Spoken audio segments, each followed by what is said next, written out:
Hi friends, எல்லோரும் எப்படி இருக்கீங்க? என்ன பண்ணுறீங்க? நல்லா இருக்கீங்களா? சாப்பிட்டீங்களா? இன்றைக்கி நம்ம என்ன பார்க்க போகிறோம்னா, உருளைக்கிழங்கும் சவுசவும் வச்சு ஒரு பொரியல் பண்ண போகிறோம். முதல்ல உருளைக்கிழங்கு சவுசவுக்காயும் அந்த தோல் நீக்கிக்கணும். தோல் நீக்கி குட்டி குட்டியாக கட் பண்ணி வச்சுக்கலாம். அப்புறம் எண்ணெய் ஊற்றி கடுகு, வரமிளகா, வெங்காயம், கருவேப்பிலையெல்லாம் போட்டு தாளிச்சம் பண்ணிக்கலாம். தாளிச்சம் பண்ணிவிட்டு அது கொஞ்சம் நேரம் வதக்கிட்டு அப்புறமேட்டு நறுக்கி வச்ச அந்த காயெல்லாம் நம்ம போடலாம். நறுக்கி வச்ச காயெல்லாம் கொஞ்சம் கொஞ்சமாக போட்டு வதக்கிட்டு இருக்கலாம். இது ரொம்ப ஈஸியான பொரியல். நம்ம சீக்கிரமாக செஞ்சிடலாம். சாப்பிட்றதுக்கும் நல்லாயிருக்கும்.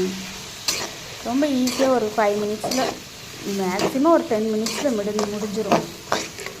என் பொண்ணு இது நல்லா விரும்பி சாப்பிடுவா. அதனால் நான் இன்றைக்கி லெமன் சாதத்துக்கு இந்த பொரியல் வச்சேன். நீங்களும் ட்ரை பண்ணி பாருங்கள், நல்லாயிருக்கும். எல்லோரும் செஞ்சு பாருங்கள். முதல்ல இந்த வீடியோ போடுறேன். எனக்காக எல்லோரும் சப்ஸ்கிரைப் பண்ணுங்கள். எல்லோரும் எதையோ ஒன்று போட்டு யூடியூப்பில் பணம் சம்பாதிக்கிறாங்க. நாமளும் ஏதாவது ட்ரை பண்ணலான்னு இதை முடிவு பண்ணி போட்டிருக்கிறேன்.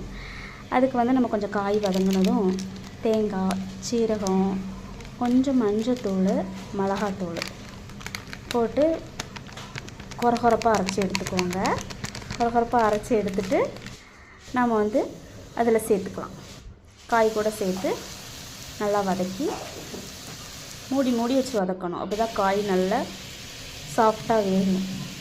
இப்போ நல்லா வதக்கிட்டு லாஸ்ட்டாக என்ன பண்ணணும்னா, கொஞ்சம் தேங்காய் ஊற்றிடணும். எந்த பொரியல் செஞ்சாலுமே கொஞ்சம் தேங்காய் ஊற்றி செஞ்சோம்னா நல்லாயிருக்கும். தேங்காய் ஊற்றி செஞ்சோம்னா செம்ம டேஸ்ட்டாக இருக்கும். நான் லெமன் சாதத்துக்கு இந்த பொரியல் வச்சுருக்கிறேன்.